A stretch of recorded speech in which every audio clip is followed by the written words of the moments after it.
राज्य सरकार को फोन टैपिंग घटना को नहीं राजनीति बढ़िबारे लागिछि। सरकार किपरि एते मात्रा रे फोन टैपिंग कले एवं कहा अनुमति रे कले ताहा उपरे प्रश्न उठाइछंती उभय विरोधी दल। बीजेपी रा वरिष्ठ नेता विश्वभूषण हरिचंदन कहिछंती सरकार निज लोकंक उपरु आस्था हराई एभली एक बेआईन काम करिछंती जहा सुप्रीम कोर्ट को गाइडलाइन को संपूर्ण भाबे उल्लंघन करूछि।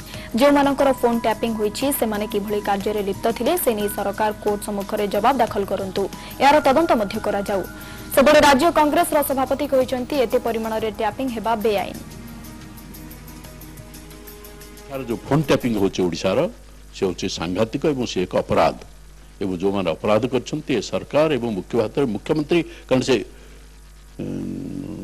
ये घरोई मंत्री मध्य तेणु या उपरे गोटे हाई लेवल इनक्वारी मु दाबी करूची। जदि से राजनैतिक लोक मानकर फोन टैपिंग से करूछंती सेटा प्रमाणित हो गले अंततः से इस्तीफा देवार आवश्यकता रही।